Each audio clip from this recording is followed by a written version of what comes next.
मैं doctor yes Bhadauria. हमारे YouTube channel पर आप सभी का स्वागत है।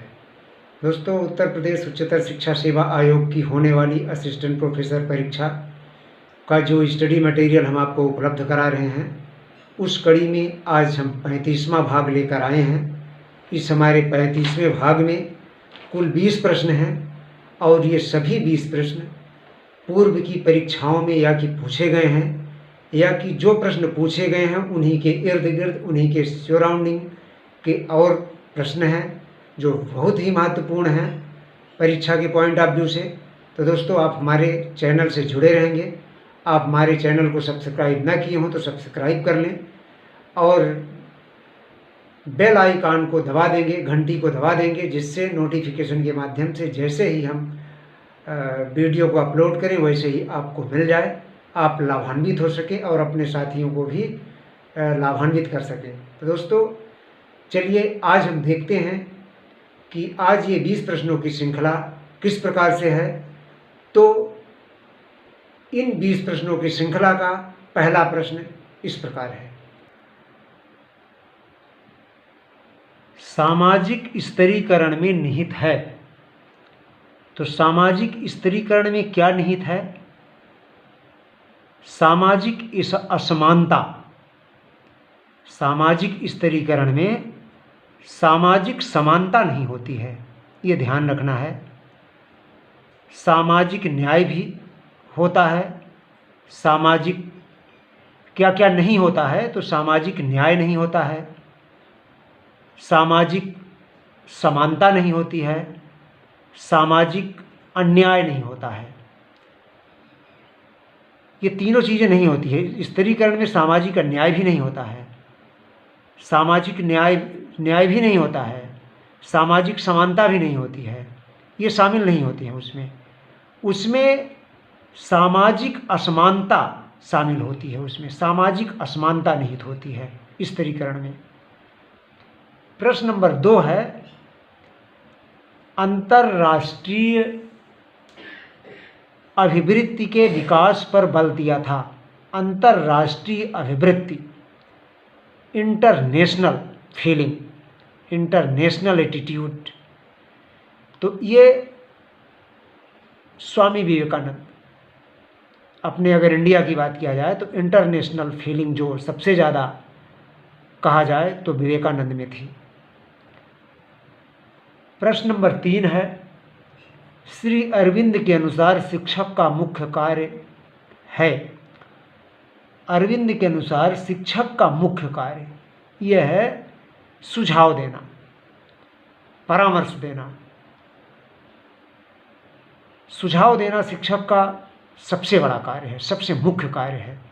अगर शिक्षक अच्छा सुझाव नहीं दे सकता तो शिक्षक नहीं है, अच्छा शिक्षक नहीं है। प्रश्न नंबर 4 है, संवेदी पेशी अवस्था की मुख्य विशेषता। संवेदी पेशी अवस्था यानी सेंसरी मोटर स्टेज, ये पियाजे की है पहली स्टेज। इसमें क्या होता है? पहली विशेषता इसकी क्या है? सहज क्रियाओं एवं ज्ञानेंद्रियों के माध्यम से अनुभव। बच्चे इस समय क्या करते हैं? सहज क्रियाओं के माध्यम से अनुभव प्राप्त करते हैं, ज्ञानेंद्रियों के माध्यम से अनुभव प्राप्त करते हैं। अब है प्रश्न क्रमांक 5। प्रश्न क्रमांक 5 है, संक्रिया पूर्व अवस्था, pre operational stage. Pre operational stage में क्या होता है? इसकी मुख्य विशेषता क्या है? तो वो इसमें है सिंबॉलिक, प्रतीकों को ग्रहण करना। प्रश्न क्रमांक 6 है, मूर्त संक्रिया की अवस्था। मूर्त संक्रियात्मक अवस्था यानी स्टेज ऑफ कॉन्क्रीट ऑपरेशन की मुख्य विशेषता क्या है? इसमें है स्टेज ऑफ कॉन्क्रीट ऑपरेशन में दो या अधिक वस्तुओं एवं घटनाओं के बीच, दो या अधिक वस्तुओं एवं घटनाओं के बीच संबंध को बच्चा करने लगता है। दो या दो से अधिक वस्तुओं एवं घटनाओं के बीच में संबंध स्थापित करने लगता है बच्चा। प्रश्न नंबर 7 है, औपचारिक अथवा अमूर्त संक्रियात्मक अवस्था की मुख्य विशेषता क्या है? तो अमूर्त विषय पर चिंतन करने लगता है बच्चा, और अथवा तार्किक चिंतन करने लगता है बच्चा।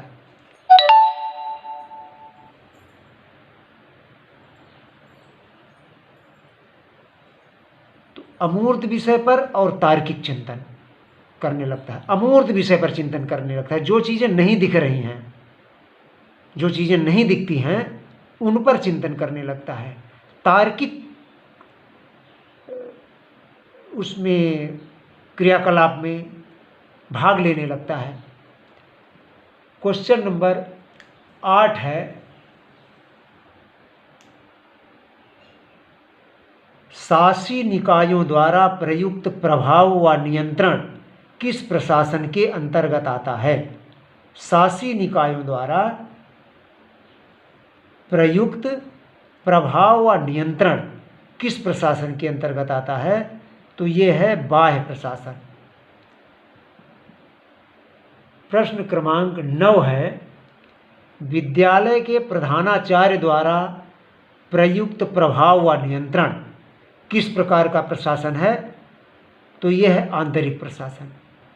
अब देखिए, कभी कभी ये प्रश्न पूछ लिए जाते हैं कि विद्यालय के प्राचार्य द्वारा जो प्रभाव और नियंत्रण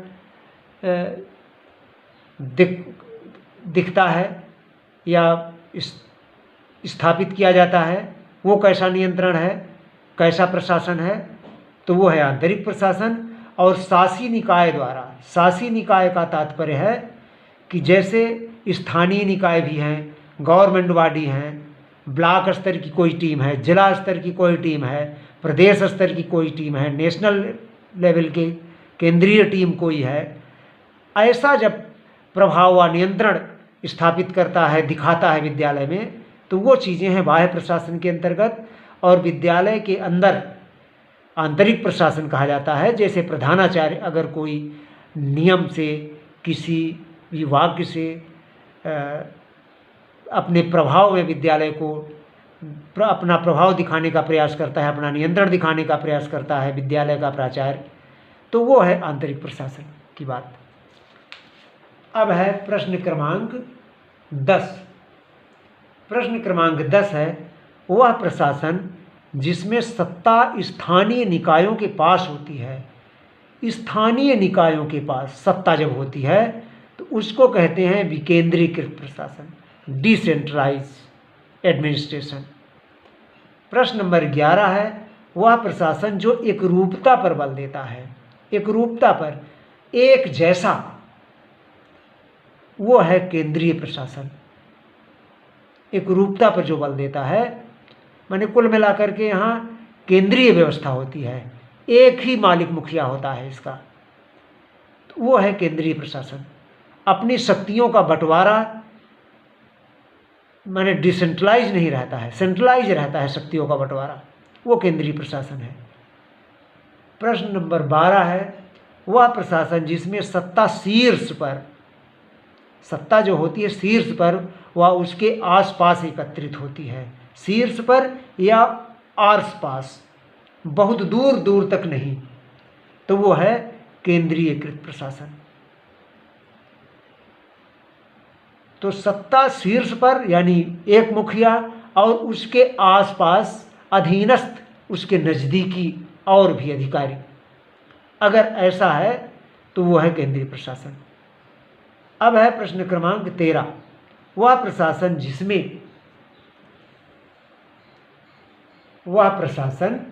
जिसमें अधीनस्थ को महत्व नहीं दिया जाता है, अधीनस्थ को महत्व नहीं दिया जाता, तो वो है केंद्रीयकृत प्रशासन।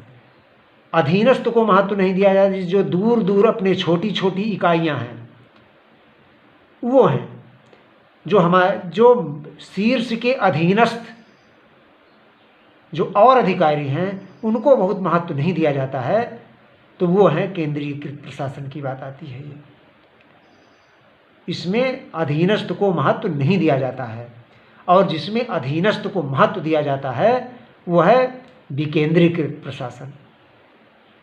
प्रश्न क्रमांक 14 है, क्रियात्मक अनुसंधान शब्द का प्रयोग सर्वप्रथम किसने किया था?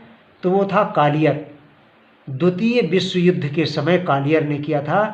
कालियर सेना का अधिकारी था। तो कालियर महोदय ने क्रियात्मक अनुसंधान शब्द का सबसे पहले उपयोग किया था।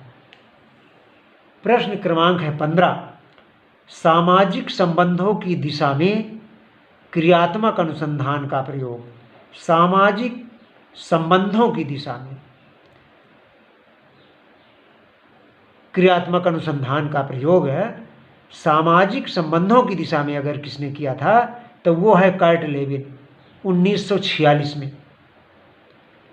प्रश्न क्रमांक 16 है, शिक्षा की समस्याओं को हल करने के लिए, अगर यह प्रश्न आता है कि शिक्षा की समस्याओं को हल करने के लिए क्रियात्मक अनुसंधान का सबसे पहले प्रयोग किसने किया था, तो वो है स्टीफन एम कोरे।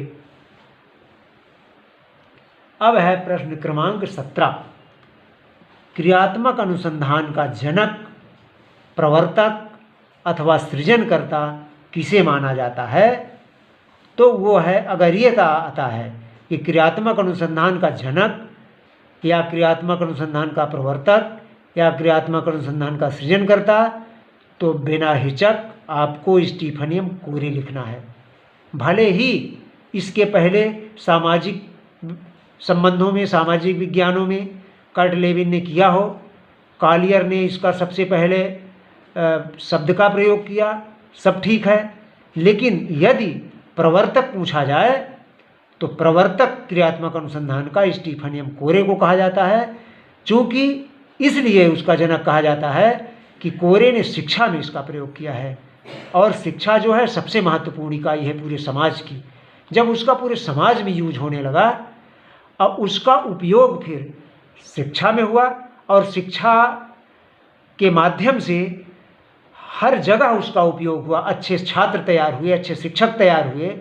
इस वजह से स्टीफन, जिसके कारण शिक्षा में उपयोग के कारण अच्छे छात्र और इससे अच्छे शिक्षक तैयार हुए हैं, इसीलिए स्टीफन एम कोरे को क्रियात्मक अनुसंधान का जनक कहा जाता है। ठीक उसी तरह जैसे कि राजनीति शास्त्र का जनक प्लेटो को क्यों नहीं माना जाता है?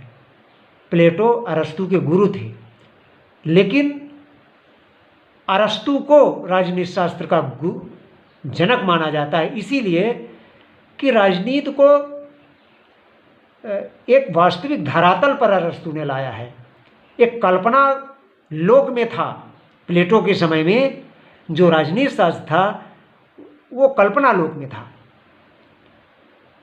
वो आदर्शवाद उनका कल्पना लोक में था, लेकिन अरस्तु का आदर्शवाद धरातल पे था। इसीलिए अरस्तु को ही राजनीति शास्त्र का जनक माना गया है। ठीक उसी प्रकार यहाँ पर हम स्टीफन एम कोरे की बात करते हैं। 18 है, research for teachers. Research for teacher पुस्तक के लेखक कौन है? तो देखिए, इसके लेखक बकिंघम हैं। बकिंघम ने 1926 में ही रिसर्च की बात की थी, लेकिन इनको भी जनक नहीं कहा गया है। 19, प्रश्न नंबर 19, NCERT ने रिसर्च इन एजुकेशन पुस्तक कब प्रकाशित की? एक ऐसा भी प्रश्न आ सकता है कि रिसर्च इन एजुकेशन पुस्तक किसने प्रकाशित किया है? तो हम करेंगे NCERT 1962 में NCERT द्वारा रिसर्च इन एजुकेशन का प्रकाशन किया गया था। अब है हमारा 20वां और अंतिम प्रश्न है, स्टीफन एम कोरे ने क्रियात्मक अनुसंधान का प्रयोग शिक्षा के क्षेत्र में किस विश्वविद्यालय में रहते हुए किया था? किस विश्वविद्यालय में? कोरे कोलंबिया विश्वविद्यालय में प्रोफेसर थे। स्टीफन एम कोरे कोलंबिया विश्वविद्यालय में प्रोफेसर थे, और कोलंबिया विश्वविद्यालय में रहते हुए ही इन्होंने क्रियात्मक अनुसंधान का शिक्षा के क्षेत्र में सबसे पहले प्रयोग किया है। तो दोस्तों, इसी के साथ हमारी आज 20 प्रश्नों की श्रृंखला समाप्त होती है। दोस्तों, निश्चित है कि आपको आज के हमारे प्रश्न ज़्यादातर क्रियात्मक अनुसंधान पर और स्कूल प्रशासन पर फोकस करते थे, तो दोनों से ही हमने महत्वपूर्ण प्रश्नों को लिया है। और ये प्रश्न सभी आपके लिए महत्वपूर्ण साबित होंगे। तो दोस्तों, एक बार पुनः मैं कहता हूं कि अगर आप हमारे चैनल को सब्सक्राइब नहीं किए होंगे तो हमारे चैनल को सब्सक्राइब कर लेंगे, हमारे चैनल से जुड़े रहेंगे और शिक्षा से संबंधित जितनी परीक्षाएं होती हैं उनसे सभी से संबंधित हम अपने नोट्स को समय समय पर प्रस्तुत करते रहेंगे आपके समक्ष, और आपकी मदद इसी माध्यम से हम करते रहेंगे और आप भी हमारी प्रेरणा के लिए कुछ न कुछ करते रहेंगे। बहुत बहुत धन्यवाद।